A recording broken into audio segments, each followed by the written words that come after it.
afternoon, everybody. Welcome to this webinar. My name is Tala Odeh, and I head up capability development here at Cosmic Centaurs.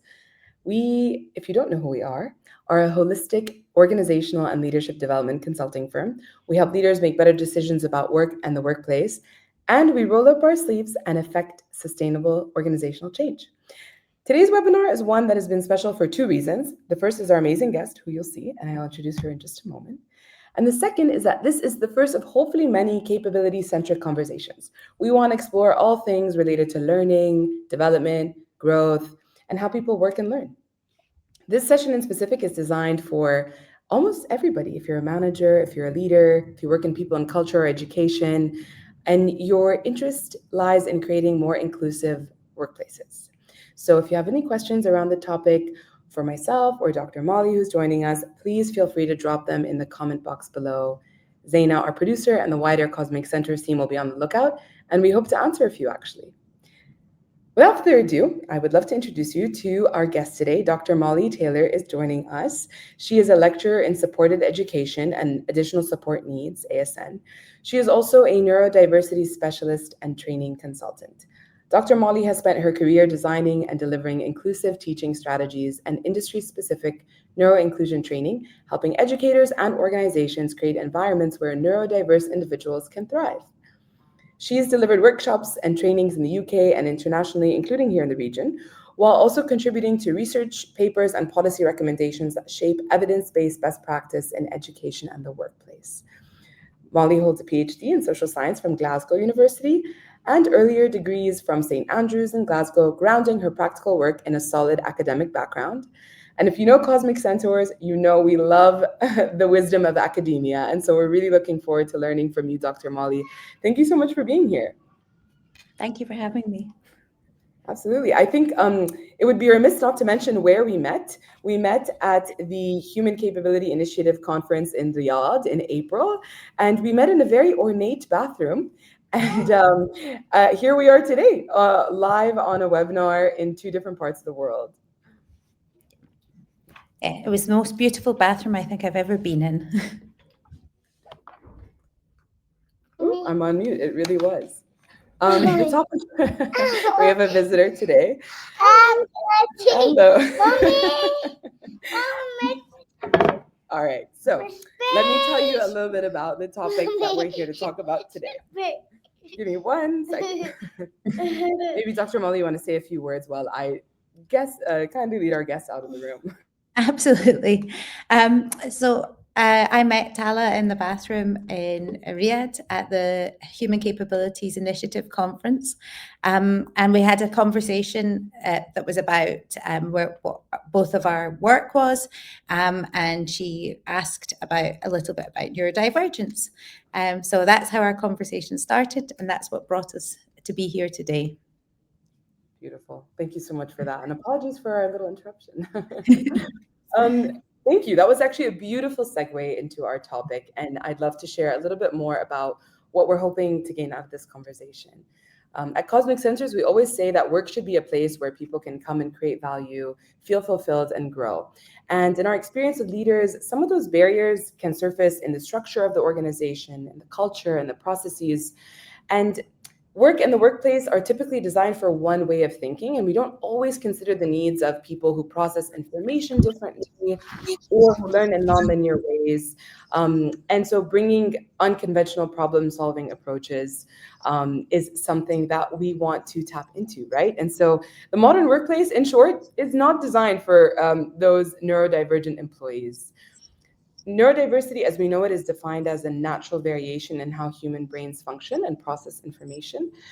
The range of this divergence spans from autism to ADHD to dyslexia or even Tourette's, among many others. Neurodiverse individuals do bring different strengths, and we see that, right? Dr. Molly and I were talking about this earlier.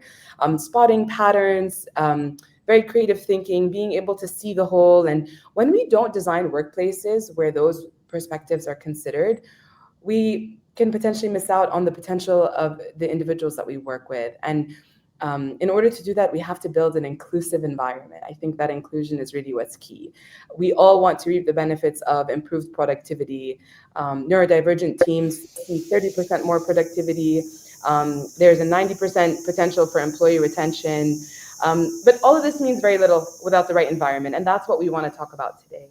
Myself and Dr. Molly will unpack what neuroinclusion means in practice, and we want to explore it at many levels: the leadership level, the team level, the org level, and talk about everything from team rituals to learning and development to the hiring process. So we have lots of ground to cover. If you're ready, Dr. Molly, we can dive in. Let's go for it. Wonderful. Let's start kind of like by framing the conversation a little bit more holistically. I know that I offered a brief definition on neurodivergence. Um, we did some research. It seems to be around 15 to 20% of the global population may have a neurodivergence diagnosis, which could be 1 in 5 people at the workplace. Um, I'd love for you to share more context of the definition, the types of neurodivergence that we see, and how this shows up at work. Okay. So as you were saying earlier, neurodiversity describes the idea that people experience and they interact in the world in lots of different ways. There's no right or wrong way of thinking, behaving, and these differences are not viewed as deficits, they're just differences. There's a difference between when we talk about neurodiverse and neurodivergent. So when we think about neurodiversity, it's as you were saying, it's about how people experience the world, and there's no two people who experience it the same way. My perception of heat, or my perception of color, or my perception of what is overwhelming in a social situation is different to other people's. And so I suppose when we're thinking about neurodiversity, it affects all of us, it affects all people. But when we talk about neurodivergence, that's when we're talking about individuals. And that's the difference between somebody who's neurodivergent or what we would call neurotypical. That's when there are sometimes challenges. They're divergent from the norm. So there may be some challenges around social interactions, for example. There may be challenges around communication. There might be some challenges around learning. And there might be some challenges around sensory processing. So those are the main areas where people who are neurodivergent may experience some challenges. And that can look like somebody who experiences difficulties being in a crowded space. And it could be supermarket lights are too bright, for example. But when it becomes problematic or a bigger challenge in life is when those challenges are so great that somebody, for example, might not be able to live independently. They may not be able to leave their home. They may not be able to travel independently.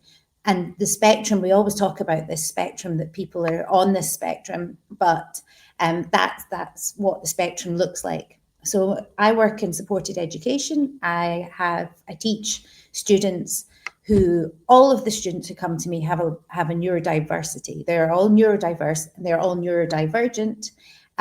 We have some classes which have students in them who all have exactly the same diagnosis, the same primary diagnosis, which might be ASD, which is autism spectrum diagnosis.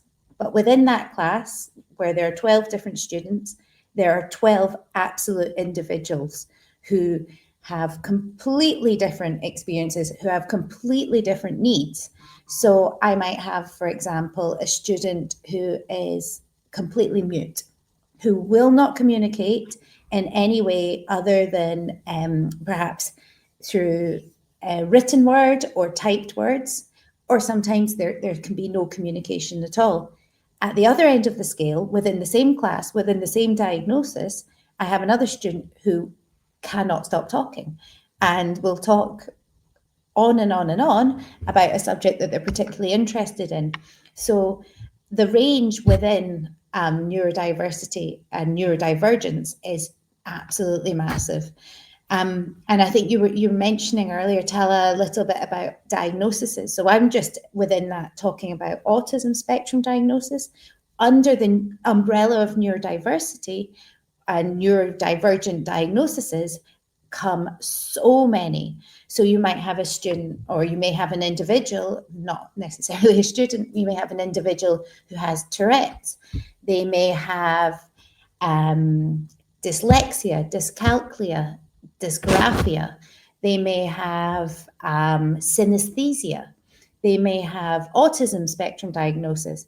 They may have anxiety. They may have obsessive compulsive disorder. They may have trauma. And all of these come under the umbrella of neurodivergence. So what we're looking at is a huge, massive scale. And some people are born with these diagnoses. So you may have, for example, you may have an individual who is born and they have a condition like Down syndrome. They're born with that. They have that diagnosis, and they have that diagnosis. It's a biological diagnosis that they have from birth. But you may have another individual who, through environmental factors in their life, may then become neurodivergent. So, again, trauma, childhood trauma. We know that adverse childhood experiences can lead to trauma that can fundamentally change the brain and how people think, how they process, and through those traumas, they may become neurodivergent. So there may be periods in your life when their neurodiversity, so for example, anxiety, may become overwhelming, may become problematic. And there may be other periods where it is not. It does not present an overly challenging problem in one's life. So, but all of this comes under the massive umbrella of neurodiversity. Thank you for offering that definition, and also, like, you touched on something that's so important. And I invite you to please correct me if I'm using the terms interchangeably and incorrectly. But there seems to be a lot of nuance. At the same time, there is this wide spectrum. And I think what's fascinating about your line of work is in your classrooms, it seems to be where neurodiverse learners are all in one place. And so then that, I'm sure comes with a set of unique teaching methods to be able to convey information. I'd love to kind of bring us into the workplace, where I know a lot of neurodiverse individuals are, they work in organizations where there are a lot more neurotypical people around them. And so I want to do some myth busting. I know that there's a lot of common misconceptions, and I'm hoping that you'll be able to share them with us. I think the first one is that neurodivergence can be seen as a limitation. Mhm. You named a lot of different diagnoses across the autism spectrum, but then also things like dyslexia and ADHD. And I think we understand and we know that a lot of these individuals then have a certain set of skills that are really unique and distinct, be they pattern recognition, creative problem solving. And, I was researching, I found, I think it was a Deloitte study that had demonstrated how these qualities actually really drive innovation at work. And so I'd love to ask you, what are some of those strengths that we see from neurodivergent individuals in the workplace? Do you have an example or a story that we might be able to kind of help us see what this looks like in our day to day? So there can be a lot of strengths, and amongst them, things like innovation and originality. So it's that out of the box thinking, really unique perspectives, really can be quite creative with problem solving. There can also be, as you mentioned about ADHD, and with ADHD, quite often although we often think of it as this attention deficit, actually one part of that is a complete hyper focus. So with ADHD, while they're focusing can be challenging when there is an area of interest, for example, it is very, very difficult to distract that individual from what their interest is, which can be a very useful thing. If somebody is completely task focused as an employee, they're not going to be wandering around the office getting distracted, going to the water cooler. They are there and they're focused on their task and they're getting through it. And then within that real hyper interest in that area, they're going to take a deep dive. They're going to do due diligence in terms of, absolutely ensuring that whatever their output is, they are completely focused on that. And that kind of detail orientation, that deep engagement, it can lead to very high quality, very precise work. Um, another strength that neurodiverse people have, and particularly people who may be somewhere on the autism spectrum, is pattern recognition, and that really kind of systematic thinking approach. So there's a real strength in spotting connections, seeing where structures are, and then being able to use those use that skill to come up with new design approaches. So that's another strength that we see. And there's certain industries in particular where we see people with different diagnoses having a very being very um, what's the word I'm trying to think of, and being very successful in certain careers. So, for example, I did some work with Scottish Fire and Rescue, and what we found there, we were looking at different diagnoses, and for individuals going into that line of work, ADHD is almost an ideal requisite for being successful in that world of work. Having that there's an element of risk taking if you're a firefighter. There's also an element of, that quick thinking on the job. So that response, that immediate response to certain stressful situations, being working really well under stress. So those strengths make for certain careers. Again, something like if you're working in a very high-paced environment where you have to be make very quick decisions that may carry with them certain risk. So banking, again, could be a great avenue for somebody with ADHD to go down. Stock markets, something along those lines.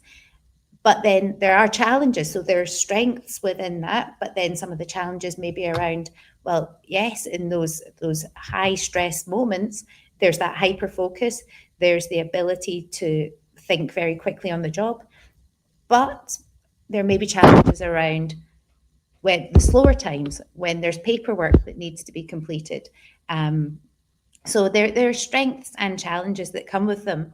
And again, sort of across the board with people who have got neurodiverse diagnoses, there's the authenticity, there's integrity. So there can be feedback that you would get from staff and from managers that would be very honest, and they would be very driven to be involved and committed to strong teams, and really committed to quality work as well. So they're huge, particularly when we think about the world of work and Yeah. the advantages that neurodiversity brings. There are a lot of benefits to having a diverse team and an inclusive team. Absolutely. I love like the scenarios that you highlighted. It never occurred to me that actually somebody with ADHD would thrive as a firefighter, and also what a heroic job to have. Um, I think, I'd love to come back to this at some point. Something you mentioned earlier was around the neurodiversity that is acquired through the experiences that you have in life, and some of those diagnoses that you are almost inherently born with that kind of come to that. So Marie asks a question in the chat, and I'd love to kind of get your thoughts on it. It leads into this idea that sometimes you might have a recent diagnosis that you are, thinking about how you want to come forward and be vocal about. Is there Mhm. something a leader can do to encourage people to share, what their diagnosis is if they're feeling apprehensive? Because you listed some amazing strengths and superpowers, yet we also know a lot of people feel apprehensive or are unsure about how to navigate that conversation. What advice would you offer them? So that's actually something that we've spoken about here in the college quite a lot, when talking with managers about that, supporting team members and how to support a disclosure of a diagnosis, a recent diagnosis. And a big part of that is about embedding neuroinclusion across the organisation. If neuroinclusion is something that from the point of onboarding, throughout an employee's time with the organisation, if that is a subject that's openly discussed, and regularly discussed, and there's opportunities for feedback, there's a feedback loop, that creates an atmosphere where employees feel more able to disclose a diagnosis if that's something they want to do. Not everybody knows they have a diagnosis. Not everybody chooses to disclose that they have a diagnosis, but by really having an organisation where that sense of neuroinclusion is embedded right from the point at which, in fact, beyond onboarding, from the point of recruitment, it should be clear that the organisation is neuroinclusive, and that message is um, sort of filtered down through all levels of the organization, right from the upper management, from the director level, all the way down. And so if employees do have that sense that this is an organization where we can discuss this, where we're open to this, where there's a reasonable adjustment policy, for example. So having all of that and having that visible to employees is so important. Yeah. Thank you for sharing that. I think there's so much I want to unpack about how we can design a workplace and the employee experiences in order to be more inclusive. But I love what you said about it starts before they enter into the organization. And I think for leaders, it's to know, it's to be equipped and to be ready to have those conversations and to say that, you know, as a manager of teams or a manager of individuals, um, how can we help prepare those who are actually, you know, leading those teams, be able to navigate what might be a tough conversation or what might be just one of the ways in which we get to know our team members, and it'll come up in different ways. I want to just touch back on one more myth that we read about, and again, I'm going to reference the same Deloitte study, but it was around this. They called it the superpower myth, and it's that neurodiverse individuals would only then have a very narrow or specific role, and they would only be able to succeed in those very specific roles. So you mentioned being a banker or a firefighter. In a past organization I worked with at a creative agency, we had a few members of the creative team that were neurodivergent, and they were allowed to, you know, for example, work overnight, and there were different things that allowed us to kind of work around, you know, their neurodivergence. And I want to ask, is that also a myth that if you do have, if you are neurodivergent, then you must have some sort of other extraordinary talent that allows you to be hyper focused on one thing? And what can you tell us about that? Well, I suppose it goes back to your diagnosis, and Mm, because there is this previously in the past we would talk maybe more about people being a savant, so there could be and there can be sort of in terms of, so for example, hyperlexia, which is one of the diagnoses that comes under the umbrella. Hyperlexia is so that the way that would present is you would have a child who is born and your child is developing, and then age 2 your child may come to you and they would come to you with a book, for example Shakespeare, and they would be able to read, and at the level of, you know, they've had no formal teaching, but that child is incredibly advanced in that area. So there would be sort of seen these children, and it can be the same. There can be children who have that kind of gift in maths. This is not true for all diagnoses at all, but in some rare cases there are these sort of very extreme intelligence. But again, with that gift, there may be challenges. So while that child is reading at the level of a 14-year-old and they're only 2, there may be real challenges around communication. There may be challenges around building friendships. There may be challenges around sensory issues. So there can be and I think we were talking about that, you know, having gifts, so really great pattern recognition, and is there just a very niche job that's suitable for people? Then I suppose what is important is not necessarily while yes, they do have a gift that's in the specific area, what they also have is, if there are accommodations made, I think as you were mentioning, so employees being able to work through the night, if accommodations are made by the organization, if the environment is more more inclusive for different employees, then perhaps they're they are able to succeed in the other areas of their work. So, for example, with the ADHD firefighter, going back to that, yes, they were succeeding very much in the practical side of the work, but when it comes to the paperwork, and there is quite a lot of paperwork involved. There are challenges around that. But if there was a flexible work day, if there were flexible work arrangements, that individual would be much better able to. So they're not necessarily um, pigeonholed into certain roles just because that's where their talent lies or that's where their challenges are. I think when workplaces become more inclusive, then we're better able to see more productive work Yeah. and happier workers. And that goes not just for people who have got neurodiversity. When workplaces are more inclusive, it benefits everybody. So it's not just people who have got a neurodivergent diagnosis. And just in the same way that when we make accommodations to physical spaces like drop curbs and Yeah. Absolutely. those don't just benefit people who are in wheelchairs, for example, it benefits everybody. And the same way when we make accommodations at work, those benefit everybody, not just people who are neurodivergent.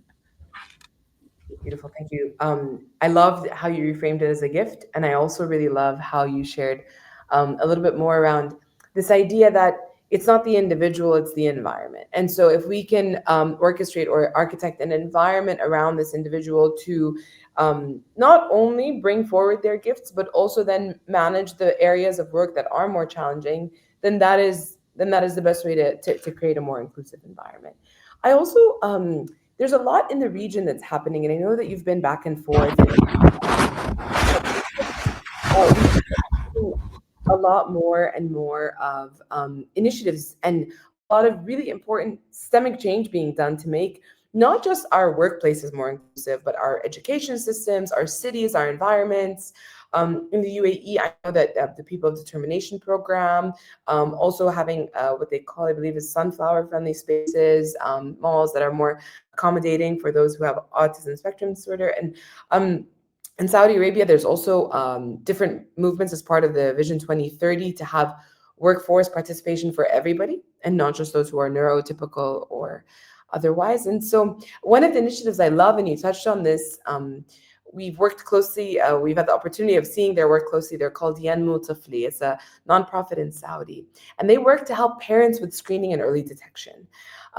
That's another initiative that I love that helps parents really also then help shape learning environments and home environments for their kids. But then one that I really want to hear from you about is the SAI initiative, the MOU that was signed between SAI and Saudi and also the City of Glasgow College to promote neuroinclusion in workplaces. It sounds amazing. I'd really love for you to tell us more about it and what you think will come out of this MOU. Sorry, I've had to mute you with some background noise. I'll go ahead and unmute you now. It's very exciting. So we met with, in fact, while we were over at the Human Capabilities Initiative conference, we met with Sai, and after that we had a conversation and recognised there was a lot of synergy between the work that's happening in Sai and some of the work that we do here at the college, at the supported education programs here. So what they do is they have a program across the entire kingdom, which is working with individuals with learning disabilities, and it puts them into supported employment programs, different organisations all across the kingdom. And as well as that, they also have a huge amount of work that they do around advocacy and supporting families, and also around education. So part of our partnership is looking at how we can work together, how we can share best practice, how we can share knowledge. We have a similar program here at the college where we have supported work programs for our students. And so being able to work in two very different countries, but for us to be able to work together and really to find out and learn from each other and learn what works. And it's such an exciting time at the moment in Saudi. There are so many opportunities. And what I love about Sai is that they're so invested in putting the people that they're working with, and they're invested in giving them the opportunities to be involved, to be part of the vision, to be part of all the opportunities that are coming, to be part of the expo, to be part of the World Cup. And they see people with disabilities as playing a central role in that, and being employees, and having the same opportunities, which is absolutely brilliant. So they visited us here in Scotland back in August, and we're Nice. hoping to see them again, probably, I think, in October, for another visit. Wonderful. Well, best of luck with that. That's really exciting. And I think as someone who grew up in the region and lives here, it's really wonderful to see these initiatives and how they're translating into changes in our day-to-day lives, from entrances to buildings to our workplaces, to the transportation systems we use. I'd love for us to kind of now shift into the workplace. I know we're getting a lot of questions, and I think a good point to pivot into the next part of our discussion, which is around, call it the organizational experience or the employee experience. I will definitely dive into capability. I know that a lot of people are here to learn about how we can create learning environments at work for neurodiverse individuals, but maybe let's talk broadly about the employee experience. There's a lot that can be done, and this conversation today might be the trigger that inspires someone to put it on the radar for their organization, or it could be that they work at a company that has really has moved mountains in terms of being more neuro-inclusive. So I think EY operates neurodiverse centers of excellence across 23 of their employee centers, which is amazing, right? And I think that there's this great shift in being able to create environments at work where your cognitive differences are embraced, so that you can create that value. So there's a range that can be done, and I'd love for us to talk a little bit about what are the most common barriers. You mentioned a few of them today. Are there any specific dynamics that neurodivergent employees find seemingly more challenging than others, and really just any also then tips you can offer for companies and leaders to address those challenges?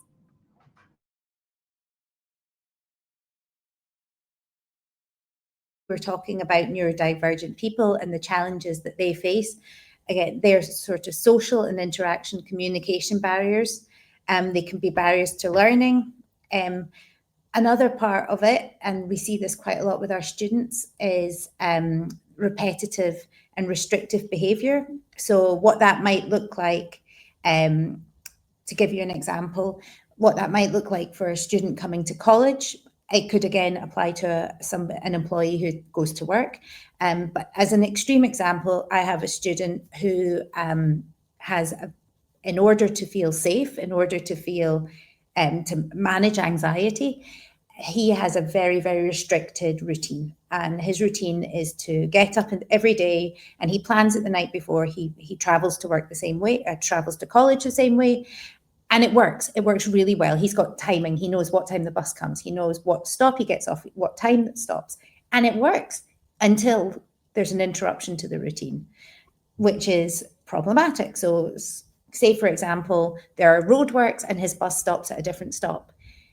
The anxiety that this induces can be so overwhelming that he is not able to come into the building. He has to return, he has to go home, maybe he has to start the routine again, or maybe that's it, college is done for that day, he can't come. And that's an extreme example. But if we're imagining somebody who does have struggles around routine, there may be struggles around public transport. And we have to think about employees coming into the workplace. So by the time they're coming into the workplace, if there have been issues around travel, if there has been an interruption to routine, by the time they're coming in, they're already at this level of anxiety, they're at that level of stress. So it doesn't make for a healthy start to your working day. It doesn't make for a particularly productive morning, perhaps. And that, I suppose, that's looking at quite extreme examples, but having a little bit of an understanding around these challenges. So social interactions can be challenging. Repetitive and restrictive behaviour can be a challenge. Barriers to learning can be a challenge. So as an employee, trying to learn the ropes, trying to learn a new role, there may be barriers to that. again, thinking about the office environment, there may be an over or an undersensitivity to light, to sound, to taste, to touch. And these sensory issues can make or break an employee's experience. I work in a beautiful, very modern building, but it's mostly open plan. And for me, it's not a challenge, but I know that there are other people who really, really struggle with that. So the constant interruption, the constant noise, the constant light, it can be really overwhelming for some people. And so navigating a building, navigating your work environment can be challenging. And again, going back to what we were talking about with the highly focused interests or hobbies, that can come and be a bit of a barrier in the workplace as well, particularly when it comes to having conversations or getting through tasks that are perhaps not interesting. And so that can make it more challenging for an employee. And all of this, when all of these things become overwhelming, it leads to extreme anxiety. It can make work a very, very stressful experience. It can it can lead to people having to stop working. It can be really damaging. And at the very extreme end, what we can see sometimes happening is the meltdown or the shutdown behavior. And meltdown and shutdown is just when an individual becomes so overwhelmed that in the meltdown, it might be quite loud, it might look like a tantrum, it might look like a confrontation. Or at the other end of the spectrum, it's the shutdown behavior. So it might be sort of headphones on even, or becoming non-communicative. And that can happen just through utter overwhelm. That's when the extreme anxiety becomes overwhelming and an individual is just unable to process what's happening at that time. And in the work environment, that I suppose in the professional environment, that's probably you're less likely to see those extremes of behaviour, but it can happen when an individual becomes so completely overwhelmed. And again, in workplace, there are so many other things which can be confusing, which can be triggering. Things like unwritten rules, informal communication can be, can lead to ambiguity, can be really challenging for people. Fast-paced collaboration can be extremely challenging. And then things like the emotional labor that an individual would be going through to mask that extreme anxiety, to restrain themselves from the meltdown or the shutdown, and it can be utterly exhausting. So it can lead to burnout as well. Thank you for sharing. I mean, those sound like a lot of things we might have observed for those of us who have been, in knowledge work jobs. I think we've definitely seen some of these occurrences, and I think what's so important is that we understand neurodivergence to be a term that is so broad, and yet also these manifestations of what these challenges could look like could apply to so many of the different diagnoses under the term. I'd love to dive into, so what can we do? I'd love to get your advice, Dr. Molly, like if I'm a leader of a team and I have somebody on my team who is neurodivergent, what are some of the ways in which I can run my meetings, or small, powerful practices level of inclusion for my team? The first and probably most important is embedding neuroinclusion across the institution or the organization.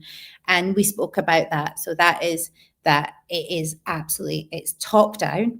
It is neuroinclusion is on the agenda at every single level, from director to the entry employee. At every single level, neuroinclusion is embedded.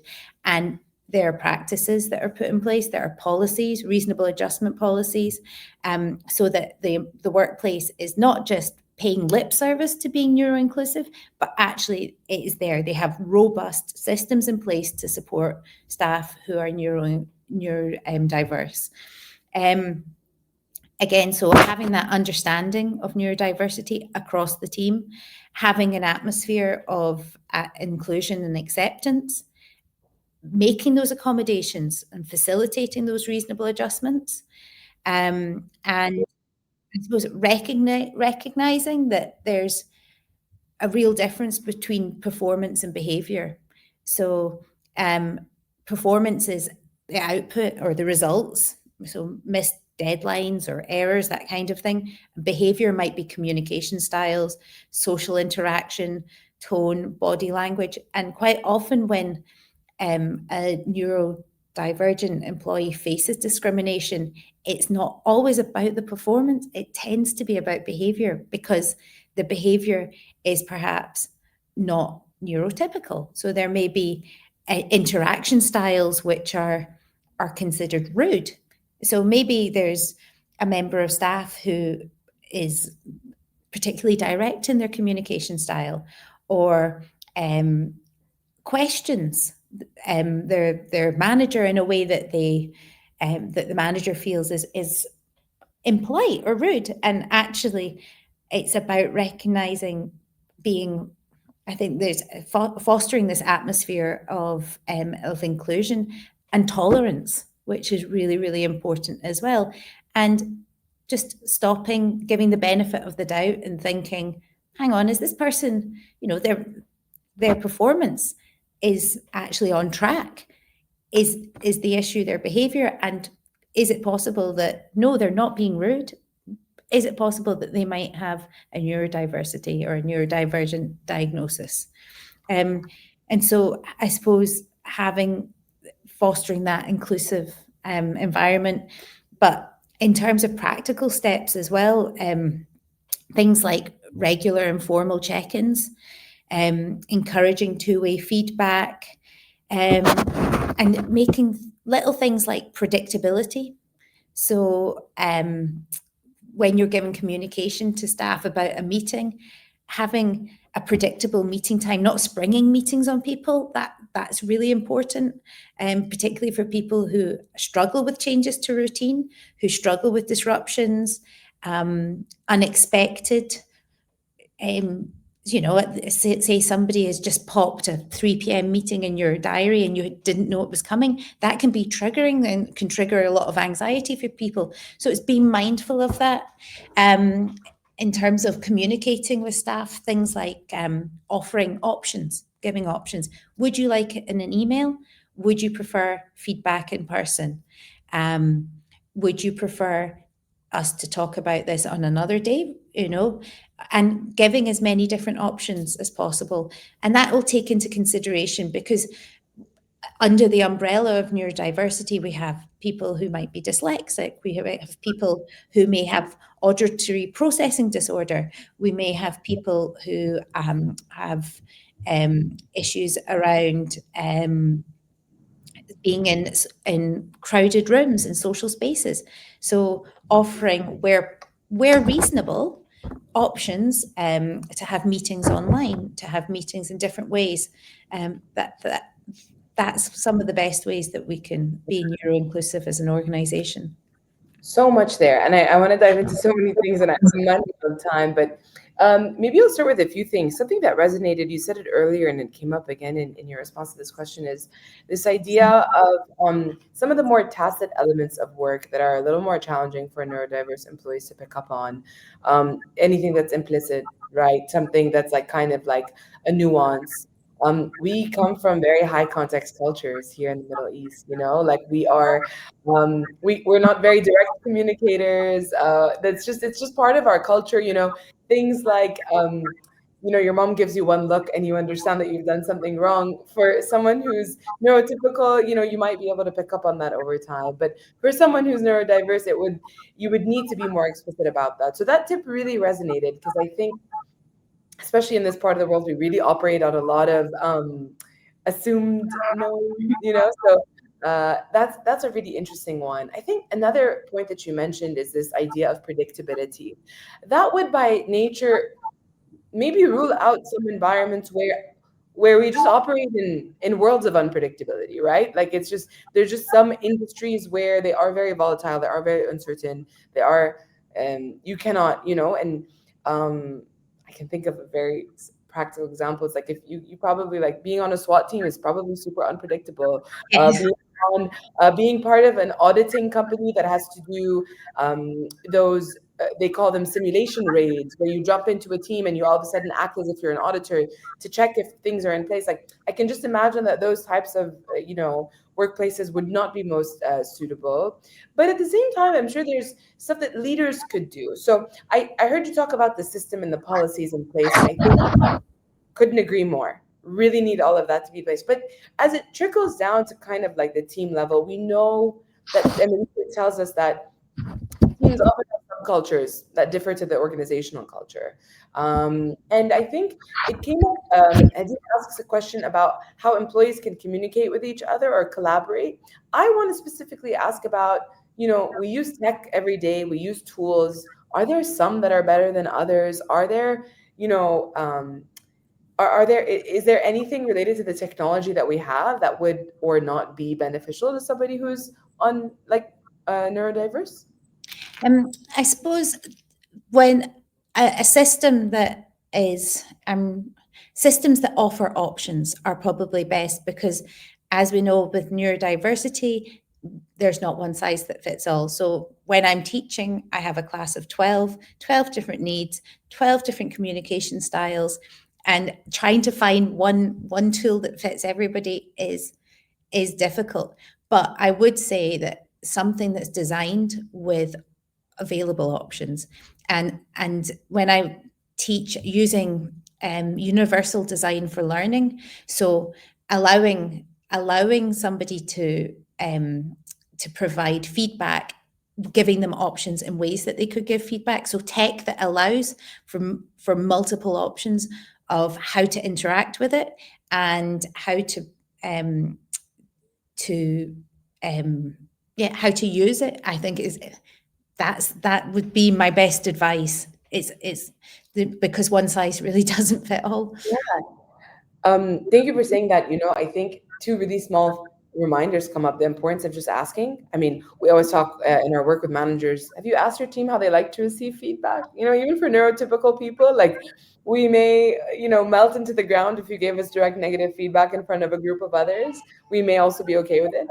I think another piece that really stands out is I was on a workshop once, and a lot of different people were saying that they may or may turn their video on or off because it may not be suitable for them, or they may only contribute via the chat. Making those options available is something that it's a small reminder that can go a long way to make somebody else feel and like they're part of the environment. So I think those are really great. I want to ask a question because this often comes up in our work.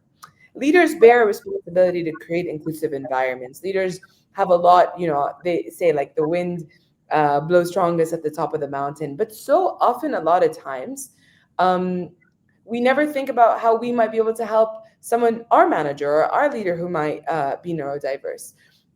Yet some of the most like prolific entrepreneurs have like are neurodiverse. So I think it's the founder of IKEA. His name is Ingvar, and also Richard Branson from Virgin. They are both diagnosed with ADHD and dyslexia. Even Elon Musk has said that he is somewhere on the autism spectrum. Do you have maybe an anecdote or even some advice to say that, like, what can we do for those we report into, like to help our leaders feel like actually we are creating a more inclusive environment for you too? Because there's a lot of visionaries out there, creative innovators that are doing amazing work, but they have to build that system, right? So what can we do to help them?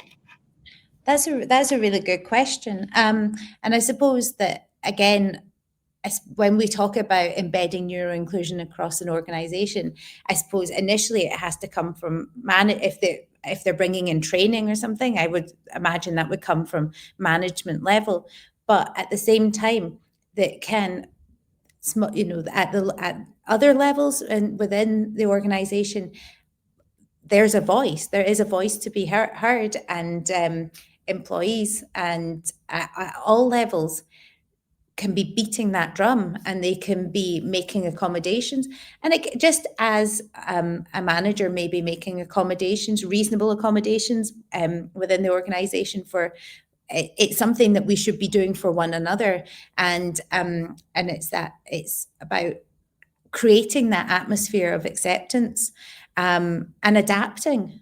And as I was giving the example of, accepting communication styles and thinking perhaps this person is neurodivergent, as opposed to perhaps this person is being very direct in their communication. Perhaps they're not being, maybe that they would be coming across as like I said, rude, but actually that might be a neurodiversity. And yes, it's not, but it is across. It's a responsibility for all of us to have, to be neuroinclusive.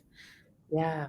I love that. I guess it's a lot of the same practices, just to say that like leaders are also part of the employee population, and Mhm. anything we consider for it's easy to talk about employees when you think of a large organization, but when you're 12 and there's one individual who's leading, it's like, well, how do you navigate that? So I guess it's just that empathy that kind of has to then trickle back up to say that like, no, we understand, and we're flexible, we're agile, and also we are inclusive in that way. Um, I need Dr. Molly, all your hot takes. How do you lead and how do you teach?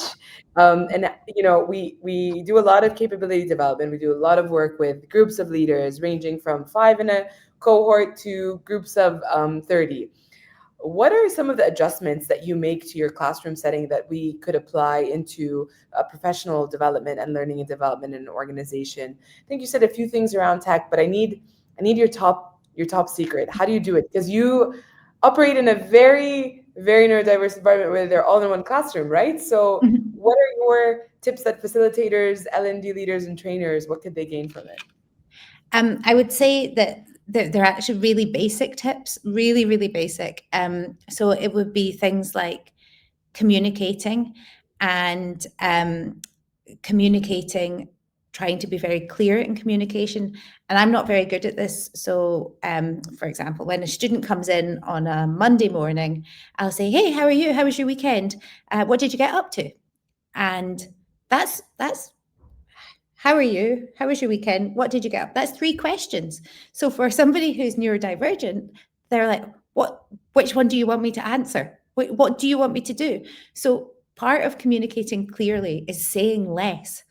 Say less, say it slowly, and emphasize the important part. Hey, how are you? Pause. Because people who are neurodivergent, sometimes they might require slightly longer to process information. They may require longer to process their answer. So number one, communicate clearly, say less, say it slowly, repeat and stress the important words. um, give space for people to answer. um, I suppose in talking, if say you were managing a team of people who've got neurodiversity, or a team, in fact, a team for anyone, neurodiverse, neurotypical, this is Sure. just good practice. Clear and direct communication, written follow up is really, really helpful for people, particularly for people who, and again, it's ticking all those boxes. It's the universal design, for learning, for communicating, is that offer the options. So we've spoken communication followed up with written is really, really helpful. And then feedback options. So feedback, would you like to deliver feedback? Would you like it verbally? Would you like it in writing? Would you like it in visuals? Mm, What is working best for you? And it's mm, just giving the time to process. And when we think about things like meetings, agendas in advance, there's no surprises in there. There's no unexpected changes. That's really, really helpful for people. And allowing the flexible participation that we spoke about. Visual aids are really, really useful, particularly for people who might have dyslexia, who might yeah. have dyscalculia. So having visual aids, and quite often breaking down tasks. So, and I'm still learning, and even every day I'm reminded of it. So I had a student the other day who came into the class, and I said, "Put your bag down, take your coat off, and sit." over there. That again, it was too many instructions. It was too much. So breaking tasks down can be really, really useful as well. Wonderful. Thank you for sharing that. I want to ask a question because while we make all of these, let's say, adjustments explicit, so in facilitating learning experiences, we know that we have neurodiverse and neurotypical people in the room. We want to be explicit about some of the adjustments we're making in order to have everybody understand and feel aware. And, as facilitators, we may come into an organization that does or does not have these inclusive practices. We'll create that space in the room. I think what may happen is a little bit of othering. It might make other people feel as though, okay, well, first of all, and Fatin asked this question in the chat, will we make those who are neurodiverse feel singled out in maybe not the best of ways, because then they'll feel like others are, if they make a mistake, they will use that to them. And then also, um, will neurodiverse team members, how do we make them really feel included, and for everyone to have that sense of equality in that space? I'd love your thoughts on navigating that type of an environment. So do you mean around the so if there were adjustments being made to accommodate a member of staff? I suppose that offering options, not specific. So when we're offering options in our interactions with staff, we would offer them to everybody, regardless of whether or not they had a diagnosis. Okay. So you wouldn't be necessarily treating one employee in a different way. You would be Sure. treating your workforce in that inclusive way. So offering, and there may be people who may not have a diagnosis that they know of, or they may be neurotypical, but they would prefer to get their feedback in a visual way rather than in written words. Or so it's just offering options across the board, where reasonable, because when the whole thing about reasonable adjustments is that they have to be reasonable, and we cannot accommodate everybody's needs all the time. It's just not possible, but we can do what small adjustments that might make a massive difference to an individual, Yeah. neurodiverse or neurotypical. It could make a massive difference. Thank you for sharing that. So, as facilitators and as managers, we can kind of let those be the guidelines for the spaces that we're in, for the learning environments that we're in, and not to single handedly say for any reason, like, for so and so, or for anybody who needs this, just to say that in this space we have teaching methods for all types of learners, and we will consider those. So be it this screen over here, be it the one on your desk, whatever that might be. So thank you. Zaina also shares, I think it's a nice anecdote. As a former teacher, I saw firsthand how neurodivergence brings incredible diversity to the way students learn, focus, and create. With the right support and environment, those differences become real strengths that enrich the whole classroom. And I think ultimately, like, that's what we are really walking out of this discussion with today, is just a sense of like, there is so much that we can do to create more inclusive working and learning environments. And if we reframe our thinking to say, what is the gift, as you called it, that we can, help individuals bring forward by just creating the space around them to really grow and to thrive and to shine. And I think that's a really beautiful takeaway from our conversation. I would love for it to go on and on, but I just want to be mindful of your time. And for those tuning in, I have a few rapid fire questions that I want to ask you. And it's just a kind of fun way to wrap up what has been a really, really insightful conversation. The first one is a question, is a sentence to complete, which is, what is one misconception about neurodivergence that we must move past? I suppose for me, the biggest one is that it's about a deficit, or it's a problem that needs to be fixed, or even something that can be cured. That would be for me the biggest misconception. And if we can move past that deficit, we can see the strengths, we can see the talents, we can see the role of the importance that the role of the environment has, and by changing the environment, this individual is not a deficit, is not a problem, and then just like, and the value, as we just heard, the value of diversity, and just as biodiversity enriches the world, so does neurodiversity. Beautiful. Thank you. Yes. What is the leadership quality that is most important for inclusion? I think it's probably humility. I think humility is so important. It opens space for listening. It challenges egos, and it fosters a sense of ownership over from the way that power is being held. So if somebody's leading with humility, then they're not saying I lead you and you follow. They're sort of saying we're shaping this together, and that's really important for inclusion. Beautiful. Thank you. Couldn't agree more. My last rapid fire question is, what is the one resource that you would recommend for anybody who wants to be a more inclusive leader or to learn more about neurodivergence and how to create more neuroinclusion in their work and learning environments? I think there's a book I've read, which I think is great. It's called Neurotribes by Steve Silberman. I would really recommend that. It's really well researched, and it's got sort of broad history as well as the future and how the emergence of neurodiversity, and it also has lots of really poignant anecdotes as well. So. Great, thank you. I know all of the resources that I've shared and that you've shared, our team will be dropping in the comments below. So for anybody who is interested in the books or the articles referenced, you can definitely find them there. Dr. Molly, I want to thank you. I have loved this conversation. I've learned myself so much. I know that our attendees who are tuning in are walking away with such practical insights on how we can create workplaces that foster more inclusion for those who are neurodiverse, and a real reframing around the strengths and the gifts that we can identify when we are truly diverse. So thank you for that. I also want to thank everybody who's tuning in. Thank you for giving us and spending part of your afternoons or evenings learning with us.